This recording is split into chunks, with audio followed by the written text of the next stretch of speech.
अस्सलाम वालेकुम स्टूडेंट्स, आज हम स्टार्ट करेंगे फर्स्ट ईयर का मोस्ट इम्पोर्टेंट सब्जेक्ट। क्योंकि आपने कोई भी अपना कम्बिनेशन रखा हो, चाहे प्री इंजीनियरिंग रखा हो, प्री मेडिकल रखा हो, आपने आईकॉम रखा हो, आईसीएस रखा हो, आपने आर्ट्स का सिंपल एफए करना हो, कोई भी आपका एफए क्लास का फर्स्ट ईयर का कोई भी आपका कम्बिनेशन हो, आपको ये पेपर लाजमी देना पड़ेगा। ये आपका कंपलसरी सब्जेक्ट है जिसका 100 टोटल मार्क्स हैं और इसको दिए बगैर आपका गुजारा नहीं है।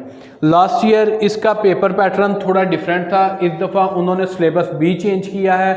सिलेबस चेंज करने के साथ साथ उन्होंने इसका पेपर पैटर्न भी चेंज किया है। काफ़ी स्टूडेंट्स के मैसेज आ रहे थे कि सर काइंडली हमें इसके बारे में गाइडलाइन दें, इसके बारे में हमें बताएं कि हमें किस तरह तैयारी करनी चाहिए, कौन कौन से क्वेश्चन आएंगे। तो बेटा काफ़ी जद्दोजहद के बाद आप लोगों के लिए पेरेंट स्कीम लेके आए हैं और इसके अंदर मैं एक बात आपको क्लियर कर दूं, थोड़ा बहुत इसके अंदर चेंजेस आ सकती हैं। वो किन क्वेश्चन में चेंजिंग आ सकती हैं ये भी आपको वीडियो के एंड तक लाजमी बताया जाएगा। तो काइंडली इस वीडियो को आपने एंड तक देखना है। उसके बाद आपने कम से कम आपने एक क्लास फेलो या आपने किसी एक रिलेटिव के साथ ये वीडियो ज़रूर शेयर करनी है। जो टीचर हज़रात हैं वो अपने कॉलेज के ग्रुप्स में शेयर करें ताकि स्टूडेंट को फ़ायदा हो सके। इस वक्त जो मेरे चैनल के ऊपर न्यू है काइंडली वो चैनल को सब्सक्राइब कर दें। इस वीडियो को लाइक एंड शेयर भी ज़रूर कीजिएगा और एंड तक देखिएगा। आए हम स्टार्ट करते हैं इसकी पेयरिंग स्कीम को। बेटा यहाँ पे आपके पास फर्स्ट जो आपके पास क्वेश्चन है वो आपका ऑब्जेक्टिव पोर्शन है, MCQs हैं जो कि आपको 20 मार्क्स के आएंगे। इनको करने के लिए आपके पास हाफ आवर का टाइम होगा, आधे घंटे का आपके पास टाइम होगा। बाकी 2.5 घंटे में आपने बाकी अपना सब्जेक्टिव पेपर करना है। मगर ये जो आपको 20 मार्क्स के MCQs आएंगे ये भी बाय पार्ट्स आएंगे। ये सारे एक ही तरह के नहीं आएंगे, इनके भी 3 पोर्शन बने होंगे। वो पोर्शन कौन से हैं और वो पोर्शन कहाँ से आएंगे, आइए चलिए देखते हैं। पहले नंबर पे बेटा हमारे पास आएगा चूज द करेक्ट सिनोनिम। ये 10 मार्क्स के आएंगे और ये बेटा आपके जो 14 चैप्टर्स हैं, आपकी बुक के जो 14 चैप्टर हैं उनमें से आपको ये सिनोनिम्स आएंगे। आपकी एक्सरसाइज में से आ सकते हैं। उसके अलावा आपके चैप्टर के अंदर बोल्ड वर्ड लिखे हुए हैं। वो जो बोल्ड वर्ड लिखे हुए हैं बेटा उनके भी आपको सिनोनिम्स पूछे जा सकते हैं। कोई भी लफ्ज़ है आपने उसका सिमिलर वर्ड बताना है। मिसाल के तौर पे आपके पास बिग है, बिग होता है बड़ा, लार्ज भी होता है बड़ा, तो ये दोनों आप एक जैसे ही वर्ड हैं मगर इनका लफ्ज़ डिफरेंट है। तो आपसे इस तरह की चीज़ें पूछी जाएंगी जिनका मफहूम तो सेम बनता हो मगर बाय कॉलिंग वो वर्ड डिफरेंट होंगे। जिस तरह मैंने आपको एग्जांपल दिया, बिग भी बड़ा होता है और लार्ज भी बड़ा होता है। उसके बाद बेटा आपको 5 नंबर के आएंगे करेक्ट ऑप्शन ऑफ 5 मार्क्स। इसके अंदर आपने अपनी करेक्ट ऑप्शंस को चूज़ करना है जो आपको सूटेबल लगेगी कि ये मेरे पास ठीक है, आपने उसे टिक करना है। ये भी आपकी इन्हीं चैप्टर में से आएंगी और आपको ज़्यादा चांसेस यही एक्सरसाइज की बैक साइड से ये आएंगी। उसके बाद आपको आएगा बेटा 5 मार्क्स के करेक्ट फॉर्म ऑफ वर्ब। ये आपके इसमें टोटल टेंसेस इंक्लूड होंगे। इंग्लिश बी का ये पोर्शन होगा। इसके अंदर आपके प्रेजेंट, फ्यूचर, पास्ट ये सारे टेंस आएंगे। उसके मुताबिक आपने फॉर्म ऑफ वर्ब को सिलेक्ट करना है, किसमें फर्स्ट आ रही है, किसमें सेकंड आएगी, किसमें थर्ड आएगी, वो आपने करेक्ट फॉर्म ऑफ वर्ब को टिक करना है। तो 5 नंबर के आपके ये आएंगे। तो ये बेटा आपका 20 मार्क्स के MCQs क्लियर हो जाते हैं। उसके बाद हमारा सेकंड पोर्शन शुरू हो जाता है जिसे हम सब्जेक्टिव पोर्शन कहते हैं। 80 मार्क्स उसके टोटल होंगे और 2.5 घंटे का हमें टाइम दिया जाएगा। यहाँ पे बहुत ज़्यादा ज़रूरी है कि आप अपनी टाइम मैनेजमेंट को ज़रूर उसके ऊपर काम करें। अगर आपकी टाइम मैनेजमेंट इंग्लिश के पेपर में नहीं होती तो आपका ये पूरा पेपर सब्जेक्टिव पोर्शन अटेम्प्ट नहीं होगा। आपको 2 घंटे 30 मिनट दिए जाएंगे इसे अटेम्प्ट करने के लिए। पहला हमारे पास जो सब्जेक्टिव के अंदर हमारा क्वेश्चन होगा वो होगा क्वेश्चन आंसर। हमें 9 क्वेश्चन दिए जाएंगे जिनमें से हमने 6 करने हैं। अब ये कहाँ से आएंगे, ये आपके चैप्टर में से आएंगे और आपके प्ले में से आएंगे। पहले आपके पास ये अलग अलग क्वेश्चन आते थे मगर इस दफ़ा क्या है कि आपके पास जो 9 क्वेश्चन आएंगे वो चैप्टर प्लस प्ले को कंबाइन करके आएंगे। अगर कोई बच्चा सिर्फ चैप्टर्स को अच्छी तरह तैयार कर लेता है तो उसके ये 6 क्वेश्चन 100% कन्फर्म हो जाएंगे। उसे प्ले वाला पोर्शन करने की ज़रूरत नहीं है, ना उसे किसी परेशानी में पढ़ने की ज़रूरत है। मगर आपने ये जो चैप्टर्स हैं, आपके जो चैप्टर्स हैं वो आपने अच्छी तरह करने हैं। चैप्टर्स के अंदर भी आप बेटा एक बात याद रखें कि यहाँ पे 9th और 10th वाले आपने एक 1.5 2 लाइन के क्वेश्चन आंसर आंसर नहीं लिखने, उनका आपको एक या आधे से ज़्यादा मार्क्स नहीं मिलेगा। आपने यहाँ पे प्रॉपर आंसर लिखना है ताकि आपको 2/2 मार्क्स मिल सके। ये आपने बात ध्यान में रखनी है। यहाँ पे आप प्ले वाला पूरा पोर्शन स्किप कर सकते हैं। अब हम चलते हैं इसके क्वेश्चन नंबर 3। वो भी क्वेश्चन आंसर है बेटा। वो कहाँ से आएगा? वो आपका पोएम में से आएगा। आपकी बेटा 5 पोएम्स हैं, 5 पोएम में से आपको 8 क्वेश्चन आएंगे। अगर आप इधर कोई पोएम छोड़ना चाहते हैं तो मेरी आपको एडवाइस है कि आप कोई एक पोएम छोड़ सकते हैं। वैसे तो मैं आपको एडवाइस करूंगा कि आप एक भी पोएम ना छोड़ें, क्योंकि पोएम की काफ़ी ज़्यादा वेटेज अब बन चुकी है इस न्यू पैटर्न के अंदर। आगे चल के आपको दूसरी चीज़ें बताता हूँ और फिर आपको बताता हूँ कि इन 5 पोएम में से आपका कितना ज़्यादा अहम पेपर आ रहा है, एक पोर्शन आ रहा है पूरा, और उसकी वेटेज कितनी बन रही है, और आपको पोएम याद करने से कितना ज़्यादा फ़ायदा हो सकता है इंग्लिश के पेपर के अंदर। अगर बेटा पोएम के क्वेश्चन आंसर की बात करें तो ये 10 नंबर हमारे पास क्वेश्चन आंसर की शक्ल में बन जाते हैं। उसके बाद बेटा हमने करनी है समरी। समरी बेटा हमें एक आएगी, और इसके ऊपर ये भी बातचीत चल रही है कि मे भी 2 में से आपको एक करनी हो, मगर उसके नंबर चेंज नहीं होंगे, वो 8 नंबर की आपको समरी आएगी।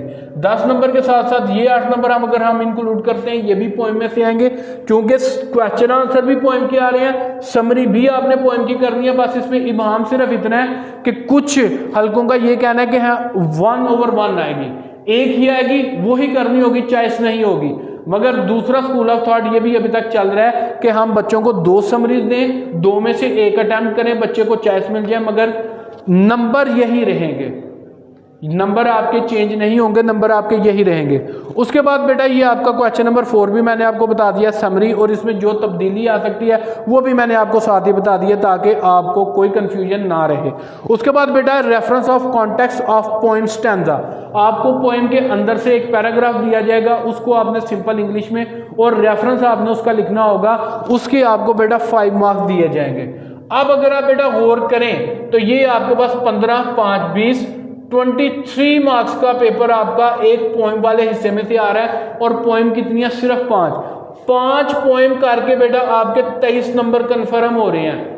5 पोएम करके आपके 23 नंबर कंफर्म हो रहे हैं, और यहाँ पे जो आपके पास करेक्ट ऑप्शन है उनमें भी चांसेस है कि वो आपको पोएम से ही ज़्यादा पोर्शन आए, तो ऑलमोस्ट 25 मार्क्स का, यानी कि 1/4 पार्ट आपका जो पोएम में से आ रहा है, और वो पोएम्स कितनी है? सिर्फ 5 पोएम्स करके आप अपने 25 मार्क्स ऑलमोस्ट सिक्योर कर सकते हैं। तो लिहाजा मेरी आपको एडवाइस है आप कोई भी पोएम ना स्किप करें, क्योंकि क्वेश्चन आंसर में तो आप पोएम स्किप कर सकते हैं, आपको कोई इतना नुकसान नहीं होगा। आप 2 भी छोड़ देंगे तो आपकी 5 की रिक्वायरमेंट पूरी हो जाएगी। मगर पोएम में अगर चॉइस नहीं आती, आपने वो वाली पोएम छोड़ दी है चॉइस के ऊपर और वही पेपर में आ गया, आपका 8 नंबर का ये नुकसान होगा। और अगर उसी पोएम का स्टैंजा आ गया जो आपने पोएम स्किप की है, तो 5 नंबर का आपका साथ ये नुकसान हो जाएगा। तो बेटा 5 पॉइंट हैं वो आपने कोई भी स्किप नहीं करनी, उनके क्वेश्चन आंसर अच्छी तरह करें, उनकी समरी अच्छी तरह करें, उनके स्टैंजास अच्छी तरह करें, आपका इंशाल्लाह ये 25 मार्क्स सिक्योर हो जाएंगे। जो बच्चा क्वेश्चन आंसर और समरी कर लेता है स्टैंजा उसका ऑटोमेटिक हो जाएगा। उसके बाद बेटा हमारे पास जो नेक्स्ट क्वेश्चन है वो है पंचुएशन। ये हमारे पास 5 मार्क्स का आता है। इस पे जो बच्चे कर सकते हैं, इसमें बेटा आपकी कैपिटल और स्मॉल लेटर की मिस्टेक होती है, कहीं पे फुल स्टॉप आना होता है, कहीं पे कॉमा आना होता है, कहीं पे वो सेंटेंस को एंड अप कर रहे होते हैं मगर उन्होंने स्मॉल लेटर लिखा होता है। ये सारी चीज़ें आपने वहाँ पे ठीक करनी है तो आपको 5 मार्क्स मिलेंगे। अब इसको भी करने का इंशाल्लाह आने वाली वीडियोस में मैं एक जुगाड़ बताऊंगा कि अगर कोई बच्चा पूरी बुक को या ग्रामर को अच्छी तरह रीड आउट नहीं कर सकता या उसका इतना हाफजा नहीं है तो वो पंचुएशन में 5 से एटलीस्ट 2 नंबर वो किस तरह ले सकता है, ये तरीका आने वाली वीडियोज़ में आपको बताया जाएगा। उसके बाद बेटा आपके पास क्वेश्चन नंबर 7 है, वो पेयर ऑफ वर्ड है। वो बेटा आपको 8 आएंगे, 8 में से आपने 5 अटेम्प्ट करने हैं, 8 में से आपने 5 अटेम्प्ट करने हैं, 5 नंबर के ये आपको पेयर ऑफ वर्ड आएंगे। बेटा ये इंतहाई आपके पास आसान होते हैं, इसमें कोई ऐसी मुश्किल नहीं होती। आपकी ग्रामर के अंदर जितने भी पेयर ऑफ वर्ड हैं आप उसे 4 पे डिवाइड करें और चौथे हिस्से के जो पेयर ऑफ वर्ड है पहले वाले वो आप अच्छी तरह तैयार कर लें। उनमें से एटलीस्ट जो एवरेज स्टूडेंट है वो 4 जरूर अटेम्प्ट कर लेंगे। आधे आपके चॉइस में निकल जाएंगे, आधे आपके अटेम्प्ट हो जाएंगे, तो आपके 4 नंबर कंफर्म हो जाएंगे।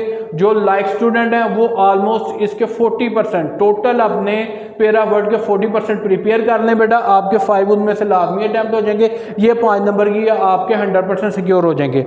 इसके बाद बेटा आपके पास लेटर और एप्लीकेशन है। ये लेटर और एप्लीकेशन में आपको चॉइस दी जाएगी लेटर या आपने एप्लीकेशन करना है। पहले इसी पैटर्न के ऊपर आपको पेपर आता था और ये 10 नंबर का आपके पास लेटर या एप्लीकेशन दोनों में से कोई एक करना होता है और ये 10 नंबर का आता है। मगर अब इसके अंदर भी थोड़ा ये कह लें कि वो चेंज करने का सोच रहे हैं। उसमें ये भी हो सकता है कि आपको 2 लेटर दे दिए जाए और उनमें से एक लेटर करने का कहा जाए, या आपको 2 एप्लीकेशन दे दी जाए उनमें से एक करने का कहा जाए। मगर आपको ये दोनों चीज़ें लाजमी तैयार करनी पड़ेगी क्योंकि ये 10 मार्क्स की हैं। इसके अंदर आपको एक मैंने पहले भी 9-10 क्लास में भी एक टिप बताई थी कि बेटा आपने इसका जो पैटर्न है, एग्जामिनेशन हॉल, उसके आगे कॉमा आना है, फुल स्टॉप आना है, सिटी, एबीसी, डेट किस तरह लिखनी है, माय डियर मदर के आगे सिंबल कौन सा आना है, डियर का डी बड़ा लिखना है या छोटा लिखना है, मदर का एम बड़ा लिखना है या छोटा लिखना है, नीचे अस्सलाम वालेकुम के स्पेलिंग क्या है, उसके आगे साइन कौन सा आ रहा है, उसके नीचे योर लविंग सन या योर एविडेंटली XYZ। ये सारा पैटर्न अगर आप अच्छी तरह कर लेते हैं तो बेटा आपके 4 नंबर सिक्योर हो जाते हैं। चाहे वो लेटर आपको आता है, चाहे एप्लीकेशन आता है, उसका अगर आपको पैटर्न आता है तो बेटा ये आपके 4 नंबर 10 में से कंफर्म है। अब 6 नंबर आपको बीच वाले सब्जेक्ट के मिलेंगे। उसमें अगर आपकी कोई गलती हो भी जाती है और आने वाले दिनों में इंशाल्लाह उसके ऊपर भी मैं वीडियो बनाऊंगा, साथ आपको इंपॉर्टेंट लेटर, इंपॉर्टेंट एप्लीकेशन और एक जर्नल एप्लीकेशन और लेटर का भी मैं तारुफ करवाऊंगा ताकि आपकी ऊपर नीचे की 2-3 लाइनें वो सेम हो जाए। कोई भी लेटर आए, कोई भी एप्लीकेशन आए, आपकी वो 2-3 लाइनें सेम रहेंगी और ऑलमोस्ट आपके 10 में से 6 या 7 और मे बी 8 तक मार्क्स इजीली आ सकते हैं। इसमें आपको कोई परेशानी नहीं होगी। उसके बाद बेटा आपको स्टोरी आएंगे। स्टोरी आपको 100% 2 आएंगी। इनमें आपको चॉइस होगी, आपने एक करनी होगी और ये स्टोरी आपकी 10 नंबर की होगी। ये आपका बेटा सारा इंग्लिश बी का पोर्शन था। Punctuation, pair of word, letter और एप्लीकेशन और स्टोरी। अगर इन मार्क्स को हम काउंट करें बेटा, ये 10 + 10 20 + 10, ये बेटा आपके पास बन रहे हैं 30 मार्क्स। ये 30 मार्क्स आपके बेटा इंग्लिश बी में से आएंगे, 25 मार्क्स आपके बेटा पोएम में से आएंगे। और जो आपके चैप्टर हैं उनमें से बेटा अगर आप देखें तो ये एक बहुत इंपॉर्टेंट क्वेश्चन है, ट्रांसलेट इनटू उर्दू। ये आपके जो चैप्टर्स हैं उनमें से आपको इंग्लिश का पैराग्राफ दिया जाएगा जिसको आपने उर्दू के अंदर ट्रांसलेट करना होगा।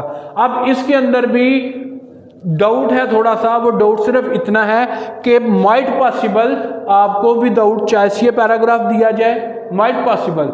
और ये भी पॉसिबिलिटी है कि आपको 3 पैराग्राफ देके उनमें से 2 पैराग्राफ करने के लिए कहा जाए, मगर ये अभी अंडर कंसिडरेशन है, ये खत्मी बात नहीं है। तो 90% बेटा आपका पेपर पैटर्न यही रहेगा, क्वेश्चन आपके यही रहेंगे। क्वेश्चन की तरतीब वो आगे पीछे हो सकती है और जिन क्वेश्चन के अंदर इबहाम है वो मैंने आपको बता दें। एक बेटा समरी में, समरी अभी तक की जो इतलात है बोर्ड की तरफ से वो यही है कि एक समरी दी जाएगी, वो लाजमी करनी होगी।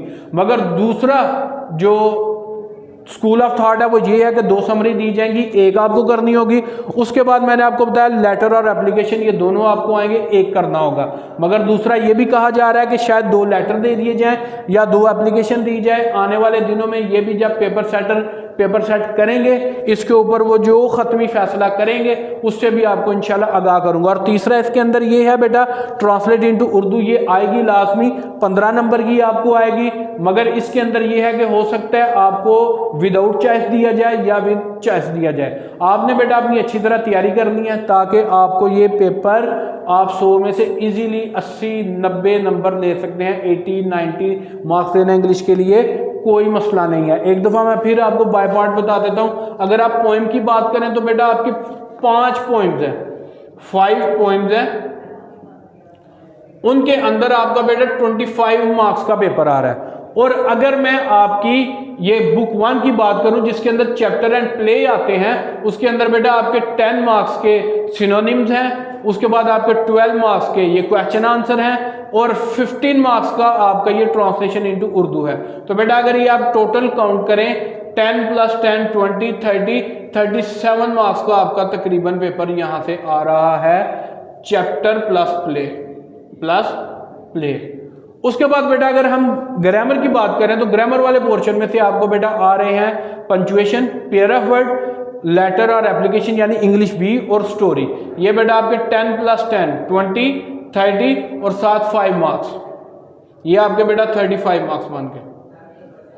अब जो बेटा 2 नंबर हैं वो यहाँ पे प्लस माइनस हो सकते हैं, चेंज हो सकते हैं। तो बेटा आपको मैं ये कहूँगा कि जो बच्चे एक अच्छे मार्क्स लेके दरमियानी तैयारी के साथ कम वक्त में ज़्यादा तैयारी करना चाहते हैं और वो 100% मार्क्स लेना चाहते हैं कि जो चीज़ हम कर रहे हैं उसमें हमारे मार्क्स कम से कम डिडक्ट हों, तो बेटा उन्हें मैं एडवाइस दूंगा कि वो पोइम वाला पोर्शन और इंग्लिश बी बेटा वो ये पोर्शन कंपल्सरी करें।